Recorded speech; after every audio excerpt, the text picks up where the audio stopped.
Bienvenida y les agradecemos su presencia en este evento integrante de la Semana Estudios y en esta Semana Estudios especial en que conmemoramos los 40 años de la revista. El evento que nos convoca es la presentación del libro El mundo del yo, las mediaciones y los entornos del profesor doctor José Manuel Orozco Garibay. Nos acompaña el autor y nos acompaña también el doctor Guillermo Hurtado y el doctor Alejandro Ordieres, que harán la presentación del mismo. Comenzará el doctor Guillermo Hurtado y me permito hacer una semblanza. Eh, Decía hace rato bromeando que son como 8 páginas y pienso leerlas todas. No. Pero no, en realidad no, pero sí es extenso el currículum de Guillermo Hurtado. Es licenciado en Filosofía por la UNAM y es Bachelor and Doctor of Philosophy por la Universidad de Oxford. Es investigador del Instituto de Investigaciones Filosóficas de la UNAM desde enero de 1991. Fue director del instituto del 2004 al 2012. Ha ejercido la docencia a nivel licenciatura y posgrado en la UNAM. Ha dado clases aquí en el ITAM, en la Universidad Veracruzana, en la Universidad de Buenos Aires, la Universidad Iberoamericana, la Universidad Autónoma de Aguascalientes, la Universidad Panamericana y la Universidad Hebrea de Jerusalén. De 2001 a 2002 participó en la creación de la Universidad Autónoma de la Ciudad de México como asesor del rector. En marzo de 2009 fundó junto con Gabriel Vargas Lozano y José Alfredo Torres el Observatorio Filosófico de México. Es columnista del diario La Razón desde marzo de 2014. Es director fundador de la segunda época de la revista Diánoya de la UNAM. Ganó el Premio Universidad Nacional en el área de investigación en humanidades en el año 2022. Guillermo Hurtado ha publicado libros y artículos sobre filosofía de la lógica, filosofía del lenguaje, ontología, metafísica, epistemología, filosofía de la historia, filosofía política, filosofía de la educación y filosofía de la religión. Sus principales contribuciones están recogidas en sus libros Proposiciones Roselianas, de 1998, ¿Por qué no soy falibilista?, de 2009, México sin sentido, del 2011, Dialéctica del naufragio, del 2016, Definición y moraleja de la verdad, del 2017, y el último, que soy consciente, Biografía de la verdad, de este 2024, que se antoja muchísimo y ojalá nos deje que lo presentemos por aquí pronto porque se ve muy antojable la Biografía de la verdad. También ha sido un promotor del giro hacia la historia intelectual en la historia de la filosofía mexicana. En El búho y la serpiente, de 2007, La revolución creadora, Antonio Caso y José Vasconcelos en la Revolución Mexicana, de 2016, y El pensamiento del segundo Vasconcelos, de 2020, así como en docenas de artículos y capítulos en libros. Hurtado ha ofrecido un panorama de la filosofía mexicana del siglo anterior, así como de su relación con su contexto cultural, social y político. Además de sus estudios históricos, Guillermo Hurtado ha contribuido a la recuperación de autores y materiales de la filosofía mexicana del siglo XX. Fue uno de los primeros en revalorar la filosofía de lo mexicano, como se puede constatar en sus antologías El Hiperión, de 2006, Análisis del ser del mexicano y otros escritos, del 2013, y Leopoldo Sea, Escritos de Juventud, de 2019. Impulsó el proyecto de recopilar la biografía filosófica mexicana completa del siglo XX y ha colaborado en la creación del fondo documental del Instituto. El doctor Guillermo Hurtado forma parte de los consejos editoriales de las revistas Diánoya, Tópicos, Análisis Filosófico, Cuadernos Filosóficos, Signos Filosóficos, Ergo, La Tempestad, Sorites, Mexican Studies, Ideas y Valores, Problema y Península. También es integrante de los comités editoriales del Fondo de Cultura Económica, la Universidad del Rosario y la Biblioteca del Estudiante Universitario. Es miembro de la Asociación Filosófica de México, la Asociación Latinoamericana de Filosofía Analítica y el Seminario de Cultura Mexicana. Como ven, es toda una personalidad, toda una referencia en el ámbito de la filosofía aquí en México. Estamos muy contentos de que nos acompañe y que presente el libro del doctor Garibay. Bienvenido. Muchas gracias. Siempre me da mucho gusto volver aquí al ITAM, en donde di clases hace más de 30 años. O sea, cómo se pasa el tiempo es impresionante. Ya me hubiera podido haber jubilado de haberme quedado aquí en el ITAM, pero lo recuerdo siempre con mucho cariño. Estamos aquí para presentar un libro original, un libro importante, ¿no? Eh, un libro que me parece tendrá un lugar en la historia de la filosofía mexicana, ¿no? Porque es un libro que yo lo entiendo como el resultado de una trayectoria filosófica de muchos años, ¿no? Yo he leído varias cosas de su autor, del doctor José Manuel Orozco Garibay, ¿no? Eh, y cuando leí este libro vi que él había recogido aquí muchas de las intuiciones, muchas de las ideas que él había ido presentando en varios de sus múltiples libros, porque el doctor Orozco Garibay es autor de una obra muy extensa, ¿no? Pero creo que aquí lo compendia, lo resume y sobre todo le da una expresión sistemática, teórica sistemática, muy admirable.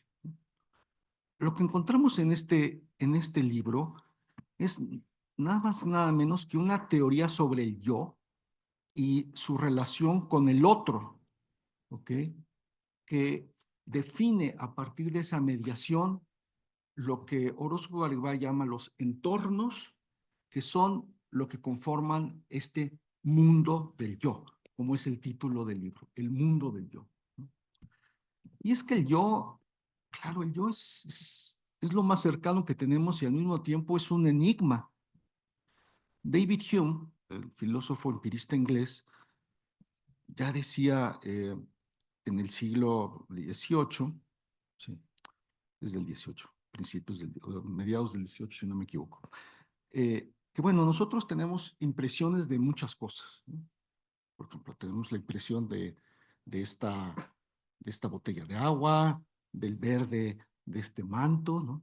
Pero si cerramos los ojos y buscamos una impresión, una percepción del yo, no vamos a encontrar nada, nada. Entonces, ¿qué es el yo? ¿Existe el yo? Para los budistas, el yo es una ilusión. Solo existe el mundo, no existe el yo, ¿no? Eh, En cambio, para otros filósofos, lo único que existe es el yo. El mundo no existe. ¿Ok? Eh, eh, Todo lo que percibimos y todo lo que vemos son manifestaciones, fenómenos que ocurren dentro de nuestro yo. Esto es el caso, por ejemplo, del idealismo de el obispo Berkeley, ¿no? Que decía que todas las cosas no son más que percepciones de nuestro yo. Entonces, el tema de la relación entre el yo y el mundo es uno de los temas centrales de la filosofía occidental, ¿no? Y sobre eso trata este libro. Y el doctor Orozco Garibay lo resuelve con una teoría, ¿no?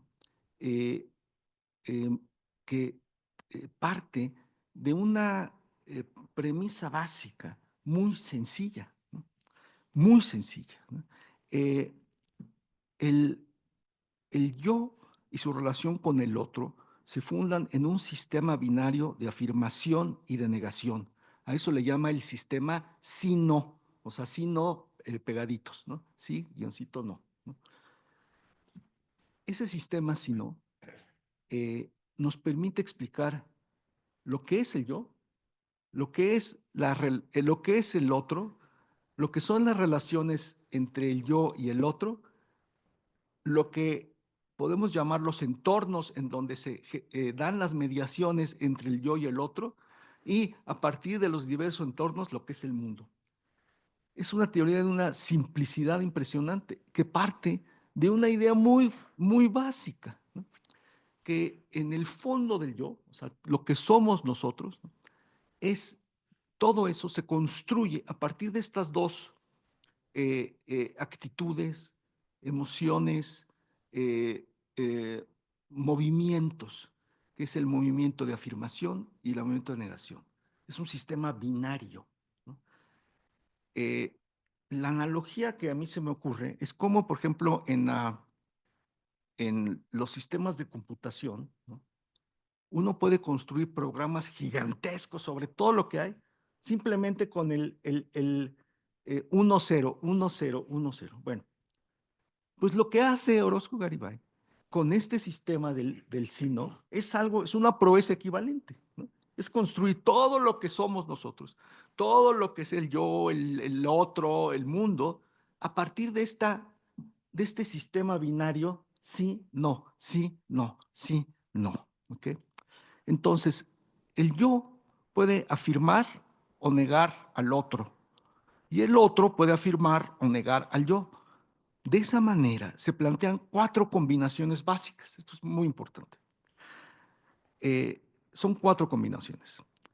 La de el sí del yo ante el sí del otro, o sea, yo y el otro sí, sí, ¿ok? La del sí del yo ante el no del otro, sí, yo sí, el otro no, ¿ok? La del no del yo ante el sí del otro y la del no del yo ante el no del otro, ¿no? Estas son 4 combinaciones básicas. O sea, de este sistema binario, con los dos polos, te salen estas combinaciones básicas. ¿Ok? Eh, y a partir de estas 4 combinaciones, Orozco Garibay desarrolla toda su filosofía, ¿no? Sobre la relación entre el yo y el otro. Una filosofía que parte de una relación ontológica, ¿no? Y que llega hasta la ética, ¿no? O sea, nos explica no solo cómo en el mundo convivimos ónticamente el yo y el otro, y de ahí lo jala, lo jala hasta la ética y hasta el sentido de la vida, para explicar cuestiones como la amistad, el amor, la enfermedad, la muerte, ¿no? Todo a partir de este sistema binario, ¿no? Casi matemático, ¿no? En ese sentido yo lo podría decir, ¿no? Eh, afirmar afirmar al que nos afirma, o sea, cuando hay coincidencia en el yo y el otro con la afirmación, eso podría decirse que es como la amistad, es la amistad, dice Orozco Garibay. Afirmar al que nos niega, eso es como el masoquismo, ¿no? Porque el otro nos niega y tú lo afirmas, y entonces eso es masoquismo. Negar al que nos afirma, eso es sadismo. Y negar al que nos niega, eso es autoestima, defensa, ¿no? Bueno, estas 4 combinaciones, esto es importantísimo, nunca son fijas, ¿no? El yo no es algo estático, tampoco es algo uniforme. Siempre está en movimiento, siempre está escindido en su interior. Y eso que le sucede al yo le sucede al otro. El amigo que nos afirma se puede convertir en un instante en el enemigo que nos niega. La dualidad del sí y del no abarca toda nuestra experiencia personal y social. Por eso, nos dice Orozco Garibay, no debemos hacernos ilusiones, suponer que hay algo así como un estado de cosas en el que el sí del yo y el sí del otro, sea algo inmaculado y definitivo. Pero tampoco debemos caer en la desesperación de creer que las fuerzas de la negación rigen nuestra vida de manera absoluta. Este sistema binario del sí y no está en un entorno dinámico, ¿no? Se están moviendo y el sí y el no constantemente. Sí, no, sí, no, sí, no.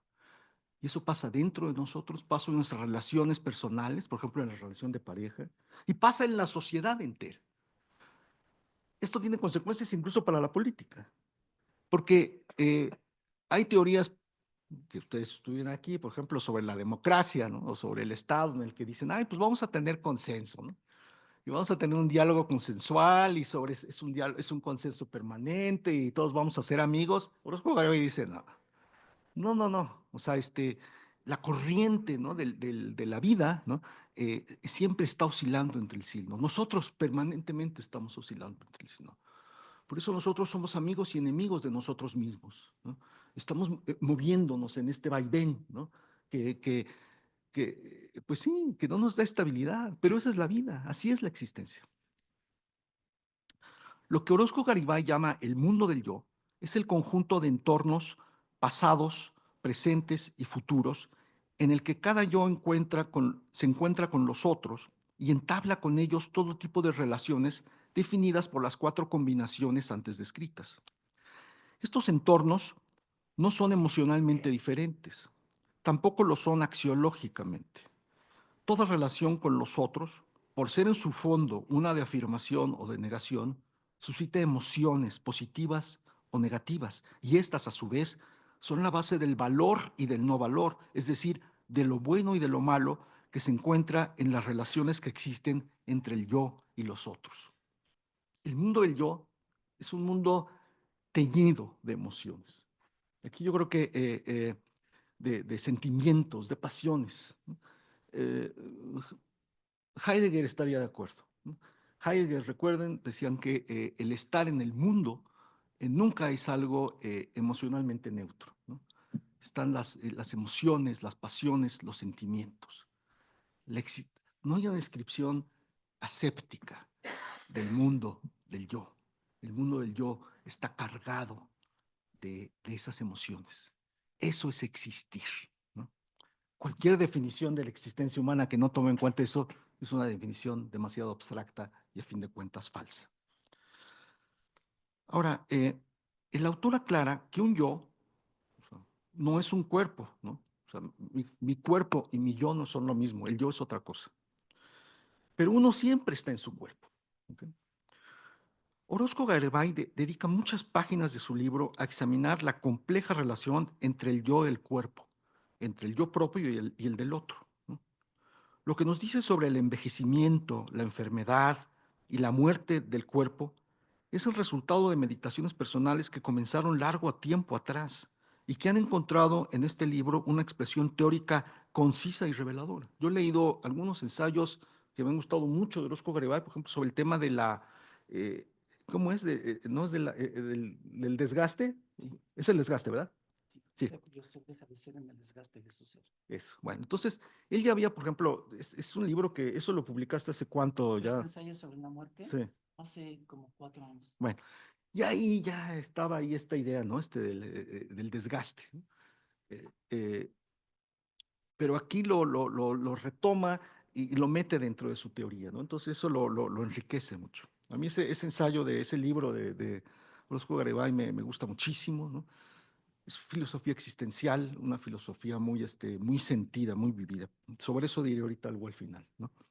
Sobre la dimensión personal de la filosofía de Orozco Garibay, ¿no?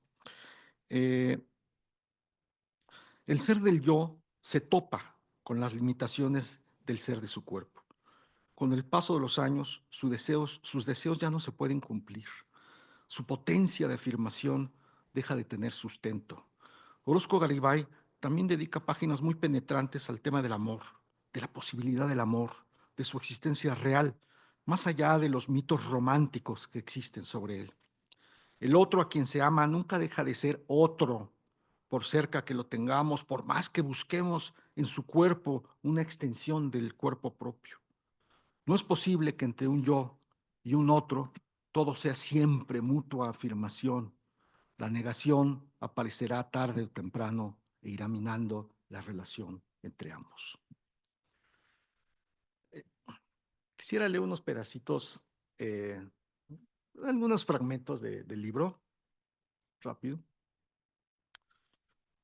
En la introducción dice Orozco Garibay, ¿no? En la página 15, dice, fíjense, el lector de este libro extravagante no puede ser cursi, romántico, confiado en la idea de un ser amoroso, de una comunidad fraterna, de una realidad democrática, del mundo feliz del bien. Tampoco podrá comprender este libro quien confía en la cura del análisis o piensa que no hay amos y esclavos, entendiendo que amos son los que nos niegan y esclavos son aquellos a quienes negamos. Para comprender a cabalidad el libro, uno se tiene que aceptar como escindido, habitando entornos cerrados y abiertos, mediando como somos seres sí no, que afirman y niegan a otros, y que somos afirmados y negados por el otro. Habrá a aceptar que todo valor transita al no valor, porque no hay vida feliz. Habrá momentos amorosos, luego será odio o tedio. Hay momentos de felicidad cuya duración es imposible. La desdicha es compañera de la felicidad porque su efemeridad es radical. La tolerancia necesita de la intolerancia y la intolerancia de la tolerancia. Los amigos hermanan para hacer frente a los enemigos. Por eso la guerra es condición necesaria de toda identidad nacional o grupal. Y lo hermoso o bello deviene horrendo con el tiempo que todo lo desgasta hasta terminar en el no yo, el muerto, el cadáver, cuya sepultura solamente merece honra por la memoria del yo fugado, cuyas mediaciones afirmaron más que negaron a los demás. Tengo muchas otras, aquí tengo papelitos, ¿no? Con otras párrafos que me gustan mucho, pero ya no los voy a leer, ¿no? Básicamente la idea está aquí. Quiero solamente acabar con algo que me parece que es muy destacable de este libro. Yo diría que eso lo hace tan original. Y es que el libro es un libro completamente atípico en la filosofía académica mexicana y en general, ¿no? En toda filosofía académica. ¿Por qué? Porque la huella del autor está presente en cada una de sus páginas. Fíjense que muchas veces, sobre todo cuando estamos estudiando filosofía, nuestros maestros nos dicen que debemos quitar toda huella personal de nuestro trabajo. Es una característica del trabajo científico, ¿no? Es decir, no se debe hablar jamás en primera persona, ¿no? Incluso algunos dicen, nunca digas yo en tu tesis, cosas de ese tipo, o yo pienso, no. Entonces, esto es resultado de una visión del conocimiento, de la ciencia, como totalmente anónimo, ¿no? Totalmente anónimo. O sea, si tú lees un trabajo científico, no debes saber absolutamente nada del autor. Si es hombre o mujer, si es viejo o joven, si está enfermo, si está sano, si es alto, si es chaparro, si es bonito, si es feo, nada, ¿no? O sea, es una ciencia neutral, anónima, aséptica. Y eso nos lo han impuesto también en la filosofía, ¿no? Lo cual es terrible. Porque si pensamos en obras como, qué sé yo, los ensayos de Montaigne, ¿no? O el mismo Descartes, ¿no? Vemos cómo la filosofía se escribe también en primera persona. Eh, en nuestra cultura, Miguel de Unamuno es un ejemplo de alguien que se resistió a hacer filosofía de esta manera, ¿no? Ahí su vida estaba ahí, ¿no? Sus emociones, sus entrañas, ¿no? Bueno, la filosofía de Orozco Garibay es, en ese sentido, como la de Unamuno. Es una filosofía que habla en primera persona. Todos los ejemplos que da son de su propia vida, a tal grado que podría decirse que en este libro, que es estrictamente filosófico, podemos encontrar también una autobiografía de Orozco Garibay. Está su vida, ¿no? Y la presenta sin recato, ¿no? Sin pena, ¿no? Nos expone en el sentido no solo, o sea, de exponerse como quien se desnuda, ¿no? Sus sentimientos, ¿no? Sus emociones, sus preocupaciones, ¿no? Y eso para mí es muy valioso, porque está hablando no solo el filósofo, está hablando el ser humano, este ser humano que tenemos aquí a nuestro lado, ¿no? Y que nos muestra de esa manera que hacer filosofía es hacer ciencia, pero es algo más, ¿no? Es hablar sobre las condiciones más profundas de la existencia humana, con todos sus tristezas y todas sus alegrías. Entonces, este libro es un libro de filosofía de autor, ¿no? El ser humano está aquí y está aquí sin que por ello deje de ser filosofía rigurosa, sistemática, crítica, analítica. Muchas gracias.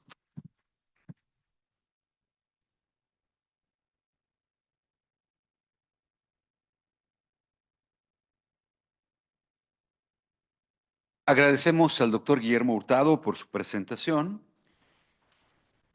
y ahora les presento al doctor Alejandro Ordieres.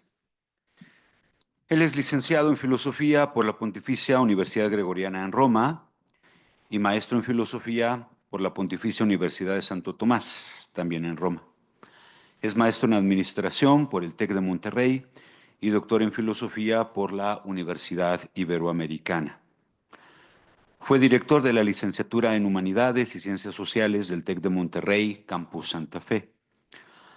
Colaboró también con la Universidad de Dallas como visiting lecturer, impartiendo diferentes materias en el Instituto de Ciencias Filosóficas y Religiosas de la Braniff School.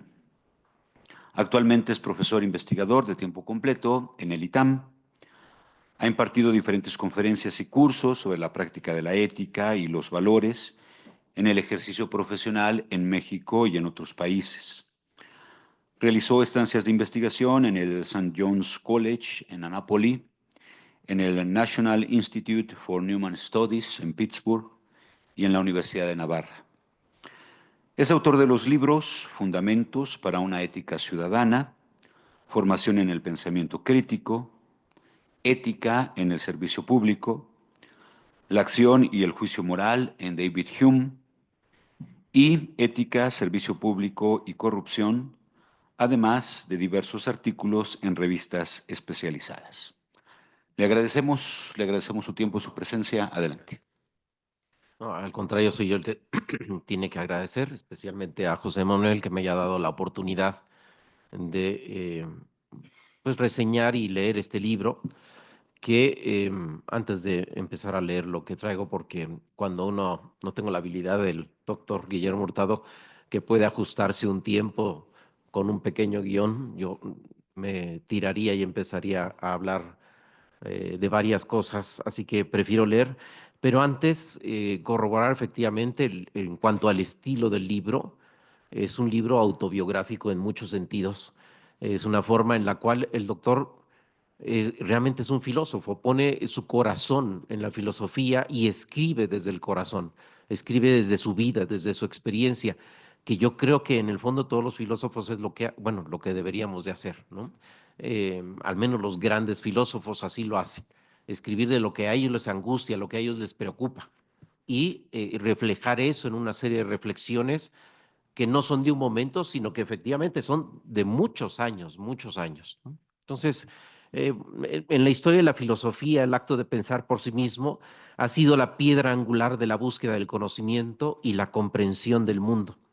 El filósofo que se atreve a emanciparse de la mera repetición de ideas ajenas, que se distancia de la simple cita de autoridades previas, representa la encarnación de la autonomía intelectual. Este ejercicio de libertad intelectual no es una negación del pasado, sino una transformación del mismo.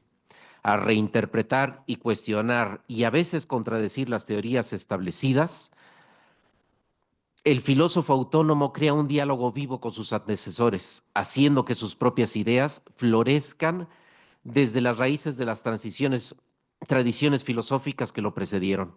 En esta tensión entre continuidad y ruptura, el pensador demuestra que el verdadero acto filosófico no reside en la fidelidad ciega a los maestros del pasado, sino en la valentía de articular un pensamiento propio que, si bien reconoce sus raíces, no teme extender sus ramas hacia lo inédito, contribuyendo así al perpetuo avance de la humanidad en su comprensión de sí misma y del mundo.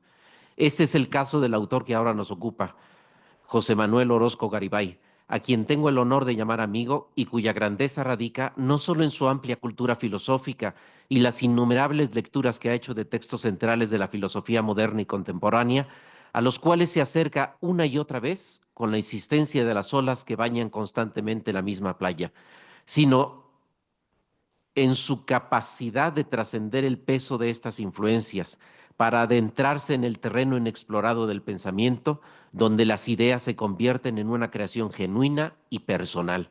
Esto es algo que siempre he admirado de él, que me ha regalado con amplias horas de reflexión filosófica mientras nos cruzábamos por las mañanas en los pasillos de esta institución. El texto que ahora nos presenta se enfoca al yo, un tema central y por lo tanto recurrente en el pensamiento occidental, al lado de la naturaleza de la realidad y la esencia del conocimiento. El yo, entendido como la entidad que posee conciencia de sí misma, es el punto de partida desde el cual los seres humanos experimentan el mundo.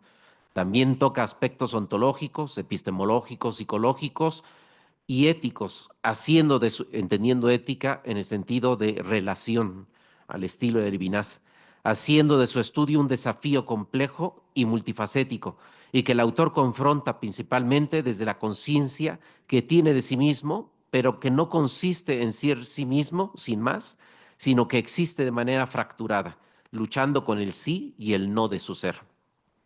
Para nuestro autor, el yo se presenta en primera instancia como una unidad que es consigo misma. Esta unidad, de acuerdo al texto, no depende de la presencia de otros yoes para su autoconocimiento. El yo se sabe a sí mismo simplemente porque es, y esta autoconciencia ontológica es lo que le permite afirmar su existencia en todo momento. Sin embargo, el saber de sí mismo no es un equivalente a ser uno consigo mismo, lo que introduce una distinción importante entre la conciencia epistemológica y la existencia ontológica. El doctor Orozco no cuestiona la unidad del ser del yo, que es en sí mismo, sino aclara a lo largo de todo el texto que esta unidad no es armonía natural, sino lucha constante que requiere de la mediación para lograr esa armonía, pues el conflicto está siempre tocando la puerta del yo, un conflicto que nunca es curado o superado, pues siempre está en conflicto, siempre está dividido. Esta dualidad entre ser y saber de sí mismo se manifiesta en estados de alienación o locura, donde el yo puede perder la claridad de su autoconciencia sin dejar de ser ontológicamente una unidad. Este análisis nos invita a considerar el yo no solo como un ente consciente, sino como una entidad cuya existencia no depende exclusivamente de su autopercepción consciente. Esta dualidad no se trata de la dualidad cartesiana que entrona al yo como el punto de partida de su filosofía, separándolo de su realidad corpórea y con ello del mundo que lo rodea. Para el autor, el yo se desarrolla en entornos. El mundo del yo es el entorno en el que el yo es y existe, o mejor dicho, es la serie de entornos que se entrecruzan unos con otros y en los cuales el yo interactúa. El mismo mundo existe fragmentado, pues también existen tantos mundos como entornos son vividos. El mundo es el yo en el entorno, en lo que me rodea. El mundo no es una realidad homogénea y única, sino una colección de entornos que el yo habita y experimenta de manera subjetiva. El yo se relaciona con su entorno, un entorno que no es fijo ni uniforme, sino que se presenta como una serie de mundos posibles que el yo habita y modifica. De esta manera, la idea del mundo es, en realidad, una suma de entornos subjetivos donde cada yo vive su propia experiencia de la realidad. Esta relatividad del entorno implica que el mundo no es una única realidad objetiva, sino una multiplicidad de experiencias que coexisten en un universo fragmentado a pesar de su unidad ontológica. La capacidad del yo para modificar su entorno está directamente ligada a una búsqueda de armonía. No obstante, el entorno también puede imponer limitaciones, lo que genera una dualidad en el ser del yo, el yo que no puede modificar y el yo que puede modificar su entorno y el yo que no puede. Esta dualidad se refleja en la constante tensión entre la consonancia y la disonancia que experimenta el yo, en su intento de alcanzar una plena armonía en su entorno. Así pues, el mundo no es una realidad única y homogénea, sino la suma de entornos en los que el yo habita y que puede ser modificados y experimentados de manera subjetiva. Estos entornos son tanto físicos como emocionales y pueden ser abiertos si se viven en el presente o cerrados si forman parte ya de la memoria y del pasado. La búsqueda constante del yo por la armonía en su entorno se presenta como una lucha interminable, ya que siempre habrá elementos disonantes que rompan esa plenitud. El yo busca vivir en su entorno en consonancia afectiva y armonía, pero no puede modificar su entorno y por ello sufre rupturas. cuando se da cuenta de que aquello que le rodea no le satisface, cuando aquello que le rodea está en disarmonía con él. El entorno emerge no solo como un espacio físico, sino como un conjunto de códigos y reglas que determinan las posibilidades del yo. Estos códigos son exógenos, le son impuestos y varían de un entorno a otro y obligan al yo a adaptarse continuamente. Esta adaptación es esencial para que el yo pueda realizar sus potencias y desarrollarse plenamente. Sin embargo, cuando el entorno es hostil o inmodificable, el yo puede experimentar un sentimiento de extrañamiento, un alejamiento de su propia esencia. La interacción del yo con otros yoes se da a través del proceso de mediación, que es un proceso en el que yo se transforma a través del encuentro con el otro, enriqueciendo o empobreciéndolo. Aquí el texto distingue entre la mediación amistosa, que fortalece al yo, y la mediación de enemistad, que lo debilita, que obstaculiza esta modificación y genera conflictos. El texto también sugiere que todos somos en algún grado amigos y enemigos de nosotros mismos y de los demás. Esta ambigüedad en las relaciones humanas refleja la complejidad del ser del yo y su constante negación entre los sí y el yo, entre la afirmación y la negación. El yo siempre existe en esta dualidad. El ser de yo está fracturado, no es una unidad sólida e inmutable. Esta fractura se manifiesta en la dualidad del ser yo, que se expresan afirmaciones y negaciones del ser del otro. El yo es simultáneamente afirmado y negado por el otro, lo que lleva a la constante oscilación entre la afirmación de su identidad y su negación. El doctor Orozco propone que no existen los valores absolutos, sino que estos están sujetos a la misma dualidad que caracteriza al ser del yo. Los valores y no valores son en esencia reflejos de esta fractura interna, donde el bien y el mal coexisten constantemente y se alternan dependiendo del contexto y la relación del yo con los otros. La capacidad del yo para aceptar estas limitaciones es crucial para su bienestar. Orozco sugiere que el verdadero desafío del yo es encontrar una armonía con su entorno a pesar de las inevitables distancias. Buena parte de la reflexión del texto gira también en torno a la muerte y el deseo. Orozco señala que la conciencia de la muerte y la finitud del yo influyen en sus deseos y en su forma de relacionarse con el mundo. La muerte del yo es la extinción radical de su ser en el mundo. La muerte no solo implica la desaparición física, sino también la clausura definitiva de cualquier entorno posible para el yo. El cuerpo muerto se convierte en un objeto, un resto, mientras que el yo ya no es nada. Para el doctor Orozco, la muerte no es el fin, sino un proceso continuo de transición entre estados del ser, que también afecta cómo el yo valora su existencia y la de los demás. En este punto introduce el concepto de flujo como un movimiento constante del yo que desea. El deseo, afirma el autor, siguiendo a Levinas, es algo que nunca se satisface completamente y siempre remite a lo que falta. Este flujo de deseo impulsa al yo a buscar constantemente nuevas experiencias, aunque nunca logra una satisfacción plena. El deseo del yo no se satisface plenamente, lo que genera frustración. Y esta frustración surge porque la demanda dirigida al otro nunca se cumple completamente, lo que revela la naturaleza ilusoria de nuestras experiencias y expectativas y las tensiones que existen con nuestros semejantes. En su proyección hacia el futuro, el yo interactúa en su entorno abierto de expresión, que es donde se manifiesta y da sentido al mundo.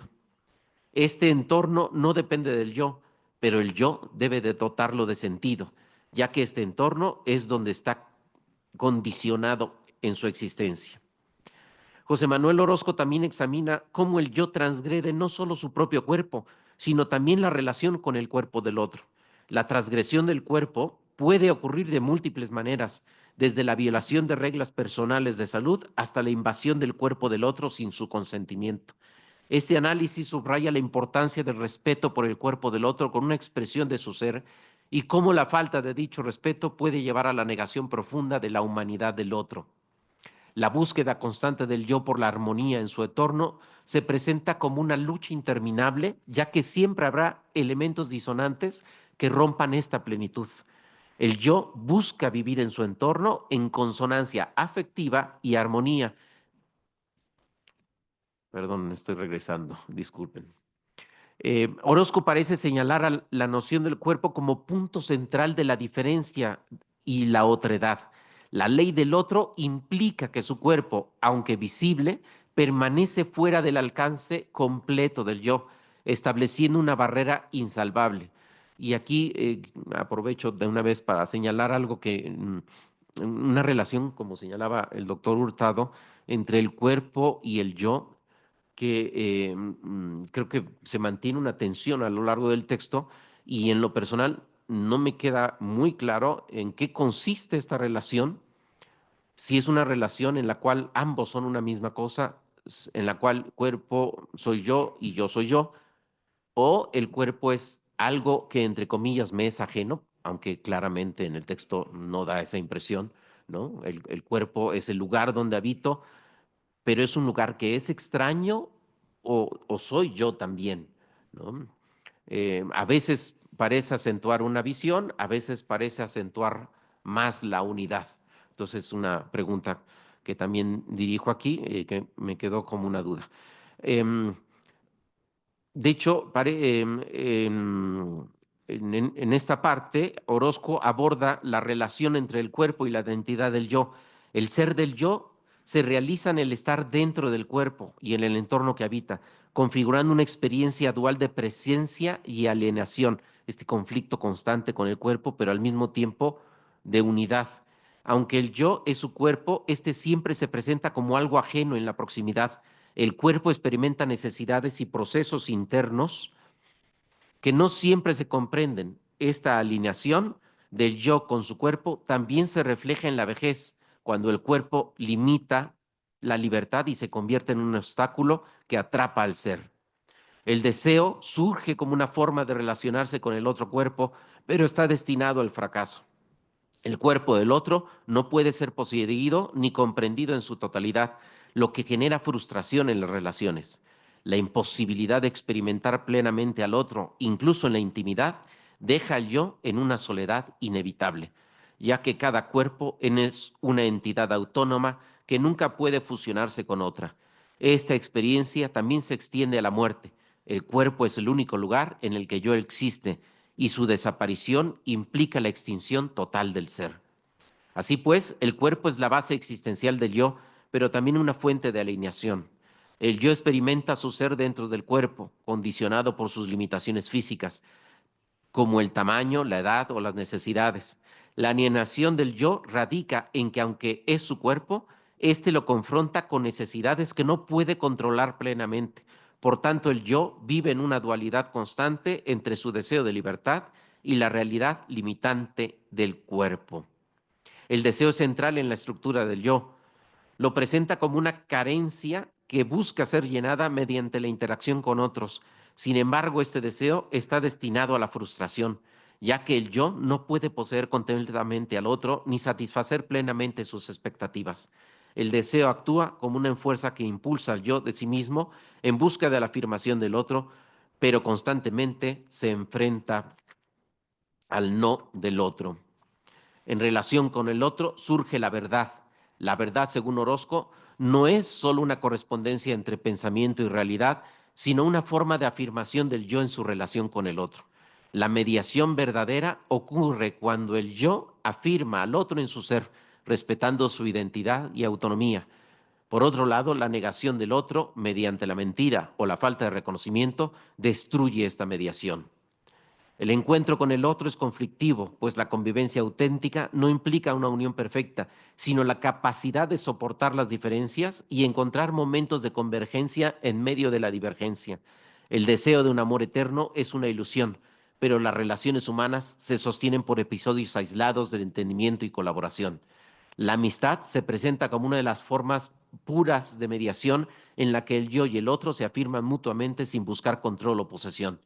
La amistad, al igual que el amor, implica aceptar las diferencias del otro, creando un espacio compartido donde ambos puedan ser plenamente. Estas relaciones están constantemente bajo el riesgo de perderse debido a la divergencia natural entre los seres humanos. El doctor José Manuel Orozco concluye su obra reflexionando sobre la complejidad de las relaciones humanas y la imposibilidad de alcanzar una unidad total entre el yo y el otro. El yo está fracturado, siempre oscilando entre la afirmación y la negación de sí mismo y del otro. La vida, en su visión, es un proceso continuo de mediación en el que el yo debe aprender a navegar entre valores y no valores, construyendo y deconstruyendo constantemente su identidad en relación con los demás. Un Fort da continuo, infinito, que cataloga la vida humana como una fractura irreparable, o mejor dicho, que al repararse vuelve a fracturarse.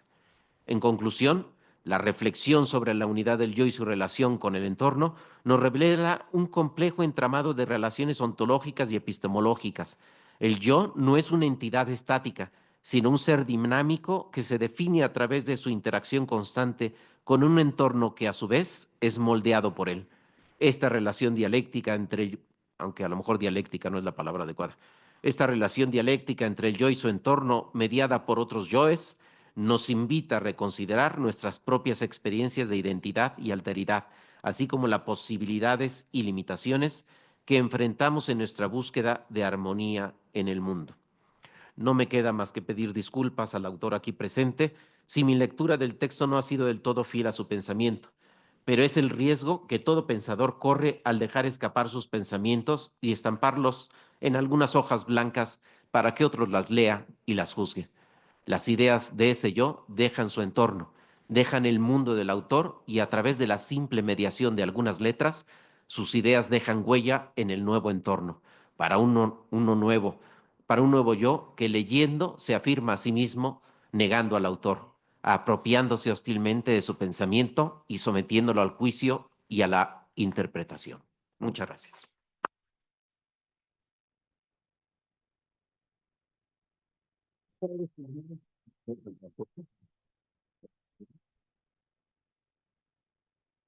Agradecemos al doctor Alejandro Ordieres su presentación y ahora me permito presentarse al autor y decir algunas palabras sobre el libro.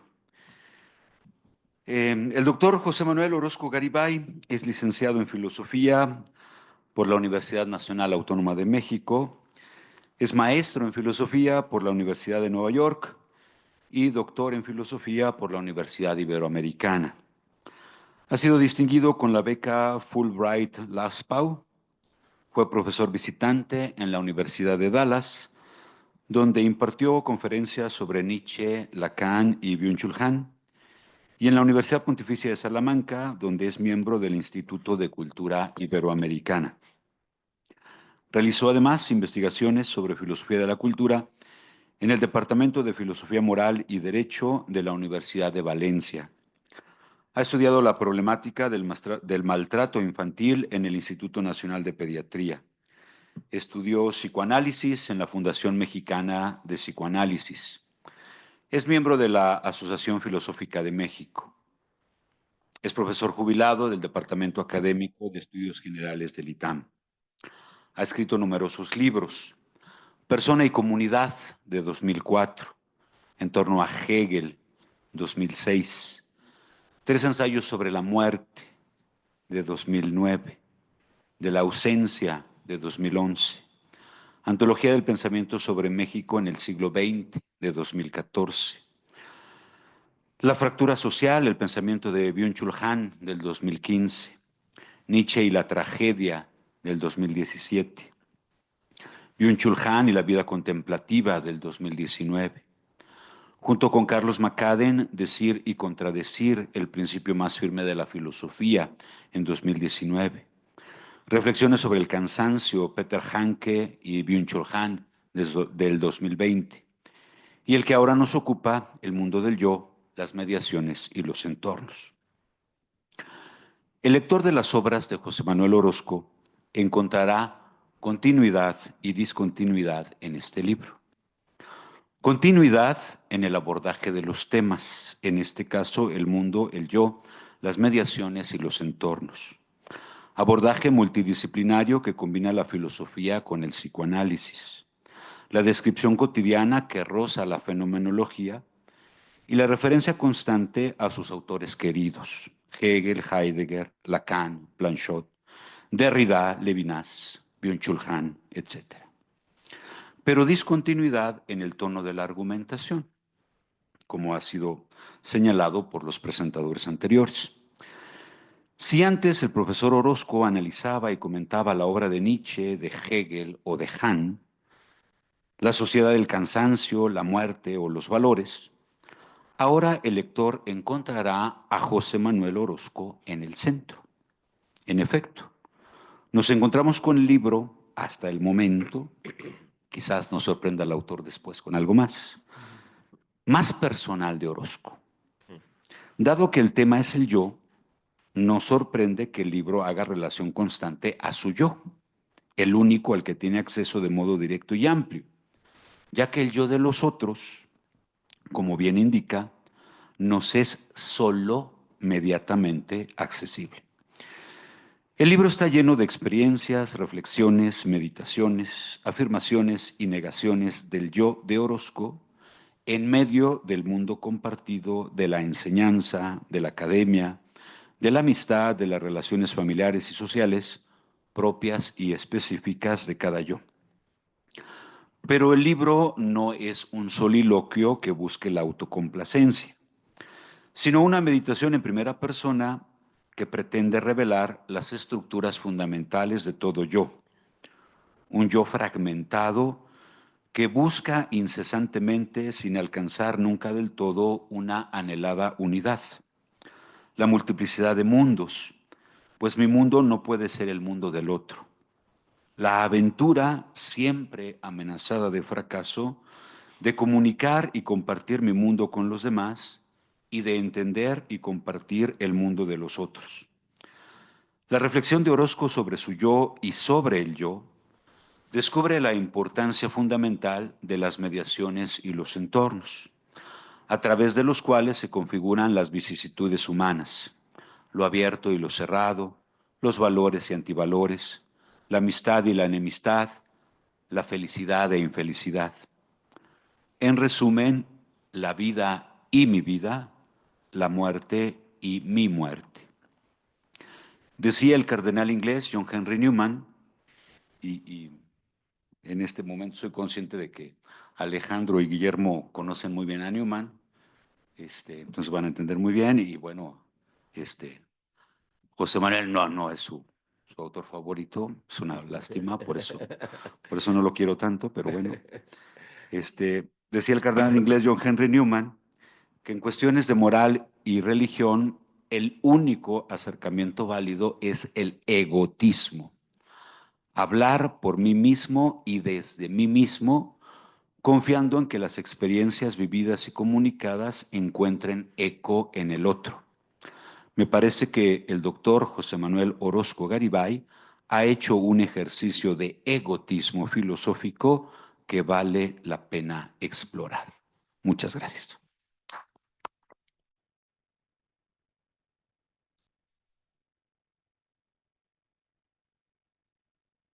Bueno, no me queda más que agradecer honda y profundamente a Guillermo, Alejandro, a Carlos, a ustedes, estar presentes en este entorno abierto de expresión. Mi yo se encuentra rodeado por ustedes que me hacen frente y el entorno es abierto porque inexorablemente se percibe, se escucha, se siente, se palpa. El entorno, sin embargo, me recuerda hace 2 horas el entorno de la cafetería con mi primo tomando un café, mi primo aquí presente. Y ese es un entorno cerrado, porque está en el recuerdo de la mesa, la fruta que comía muy extraña y claramente los ruidos de jóvenes en las diferentes mesas. Ese entorno también me contenía, pero yo ya no soy en ese entorno. Ese entorno está muerto para mí en lo abierto, pero está vivo en lo cerrado de la expresión de la memoria. Como también en un entramado más, 1 hora antes que eso, según recuerdo en la memoria, estaba yo en la biblioteca, donde suelo refugiarme después de mi clase de 7 a 8:30, que es el horario que el doctor Mansur me puso. Y ahí leo, investigo y trabajo. Y ese entorno se rodea de jóvenes y de mesas, y de alfombra, y de silencio, y una extraña sirena a las 12 del día que te hace meditar como en grado zen. Ese entorno fue un entorno previo, ya más desdibujado, menos claro, una memoria menos nítida, pero aún lo tengo claro.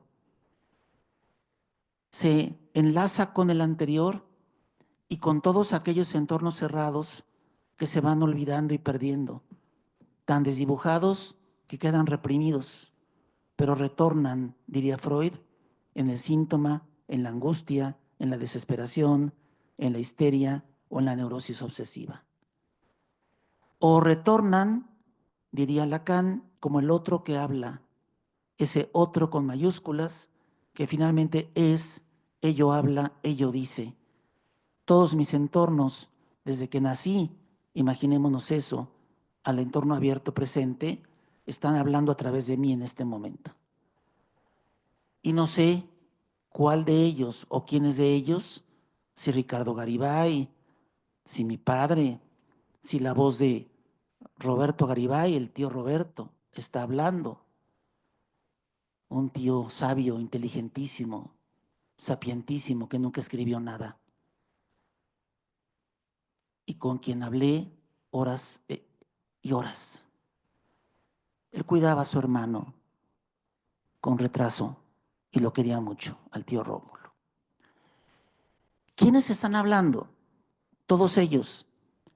Pero como dice Derrida, esos no conforman un acontecimiento, porque el acontecimiento que es la presentación del libro convoca a los que tengo que pensar como mis maestros intelectuales. Por supuesto, Garibay, Ricardo. Pero en la filosofía, Derrida, Deleuze, Lacan, y últimamente, enamorándome profundamente de él, Emmanuel Levinas. El cardenal Newman, prometo leerlo, para que el egotismo adquiera un sentido vivenciado.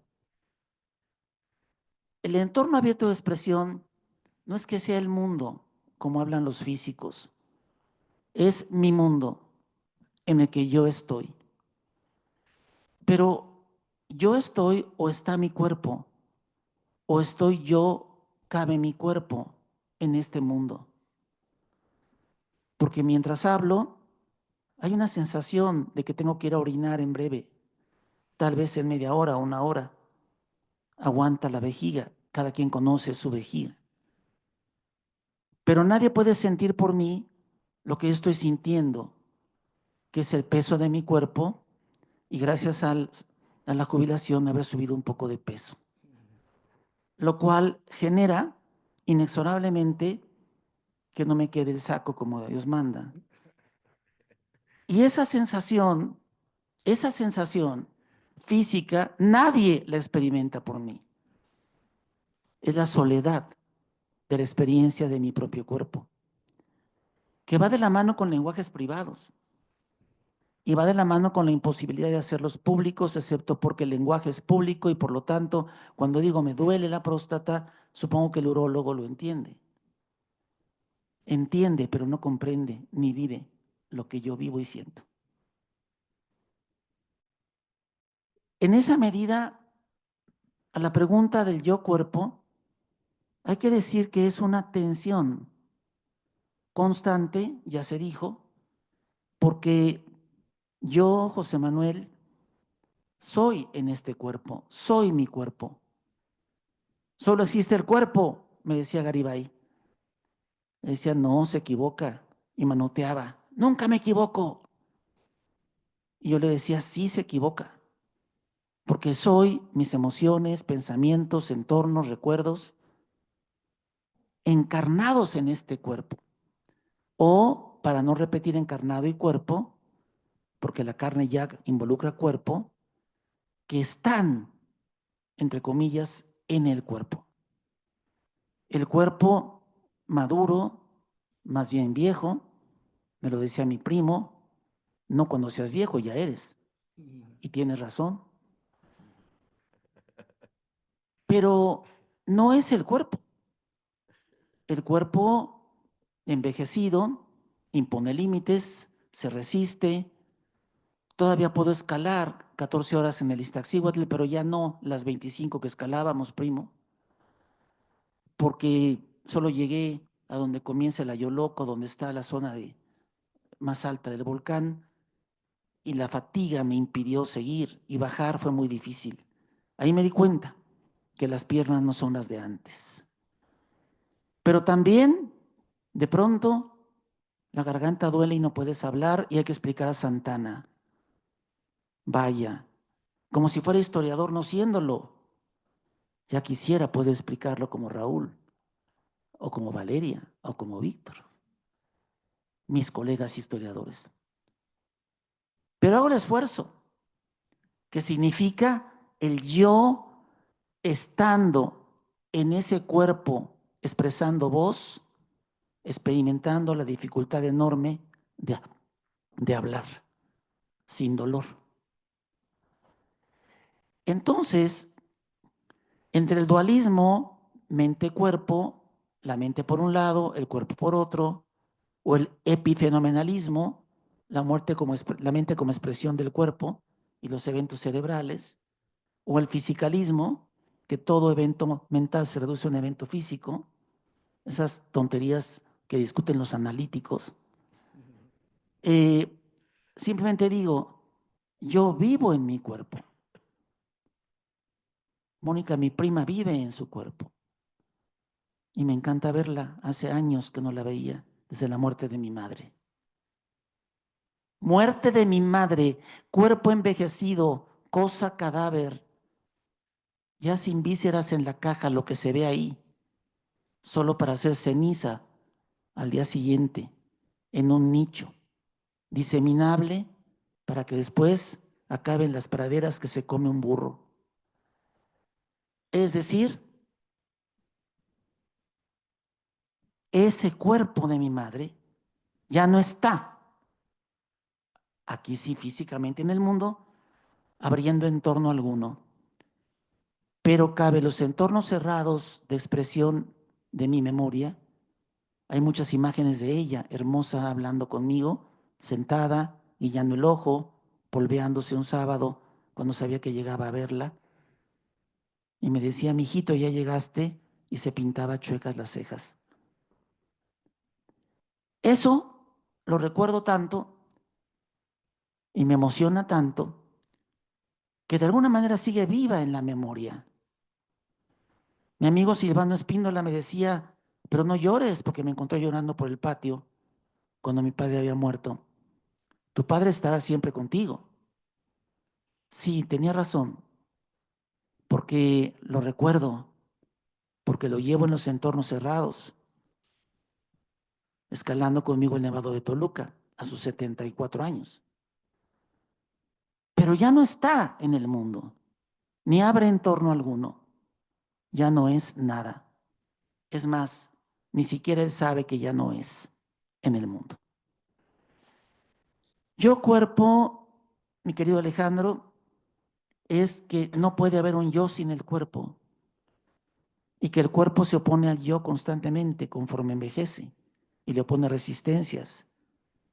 O, finalmente, otros cuerpos se oponen a los deseos e intenciones del yo. Metafóricamente, el yo está en el cuerpo, es en el cuerpo, vive dentro del cuerpo, vive corporalmente. Pero, claramente, no hay una relación tersa, porque el deseo del yo se frustra a la luz de las necesidades del cuerpo donde está.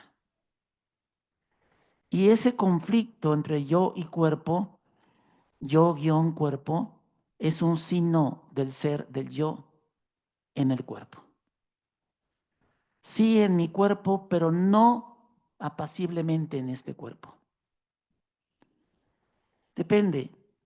Un cuerpo joven, impulsivo, lleno de vida, que puede bailar 10 horas, toma cervezas, se levanta al día siguiente como si nada.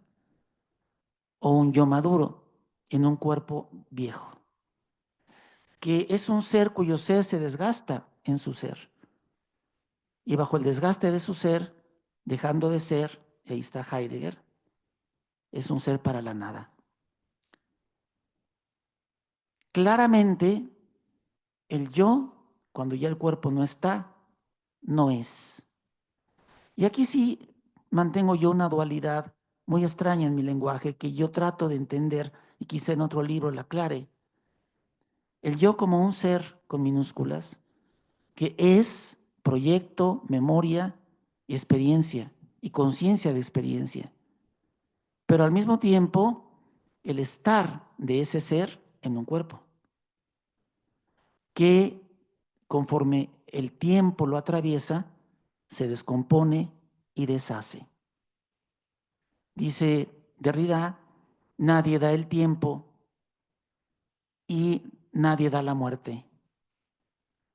No puedo darte el tiempo porque si te doy el tiempo, te doy la vida. Comparto el tiempo con ustedes. Vamos a pasar un rato, se dice, pero no puedo darte mi tiempo. Toma mis 60 y tantos años, no puedo darte el tiempo. No me quites el tiempo. I'm wasting my time. Significaría, es tampoco el tiempo de vida y tampoco el tiempo que me queda por hablar, que en la codificación de la presentación, la regla ya me impuso un no, que solo puedo terminar diciendo, no existe el sí. Obviamente yo sé que soy una unidad conmigo mismo, que soy conmigo, José Manuel, en la identidad, pero mediando la afirmación del otro y su negación, afirmando y negando al otro, y entreverado con los demás en múltiples, infinitas, diría yo, afirmaciones y negaciones. En la mañana que venía para acá, negación 1, un policía me detuvo porque invadí el carril confinado del Metrobús. Y tuve que darle 1,000 pesos de multa si no me llevaba al corralón y no presentaba el libro. Afirmación número 1, llego al ITAM y la clase salió espléndida y mis alumnos de un grupo brillante, de verdad brillante, de esos que uno quiere tener siempre, me siguieron en Santana, personaje que me enamora en lo particular, Víctor. Y yo creo que el plan de Veracruz fue heroico. Y sí quería la República Santana, aunque era dictador, pero republicano. Es curioso eso.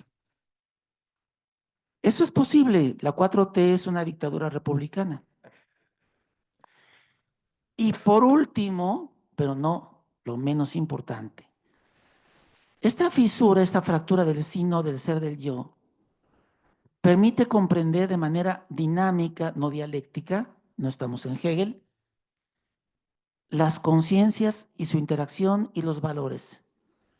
Porque, y con eso termino, prometo, si el bien es afirmar el sí no del ser del otro, eventualmente hay un límite a la afirmación. Ya no tengo tiempo, te veo mañana, luego lo atiendo y ahí comienza un no sí del ser del otro que se me impone. Y como no valor, ya no es amistad, ya no es bondad. Defino el mal como la negatividad del no sí del ser del yo que destruye el sí del ser del otro. Y hay seres que son felices manoteando, regañando, gritando y maltratando a los demás. ¿Por qué? Porque niegan sistemáticamente el sí no del ser del yo. Y eso está en la intolerancia, en la envidia o en los celos. Vamos fuera de gozne. Te amo, dice ella, te amo, dice él. Claro, hay un punto de convergencia, pero tienen que alejarse para reunirse. Si estuvieran juntos siempre, habría una correlación dependiente simbiótica. Y eso es patológico. El Ford-Da tiene que alejarse y aproximarse. Es inevitable que así sea. Por lo tanto, el amor también tiene su intolerancia, momentos de odio, choques y discusiones, por cualquier tontería.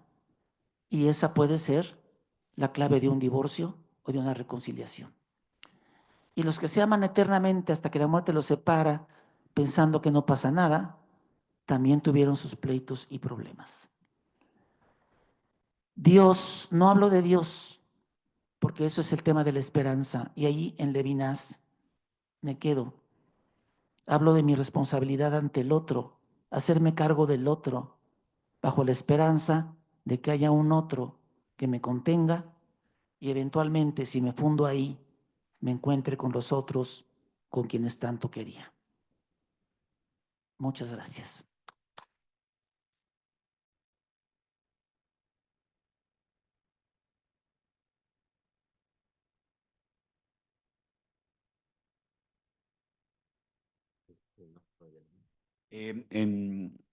Tenemos unos cuantos minutitos por si hay alguna pregunta del público. Levanten su mano para que les pasemos el micrófono.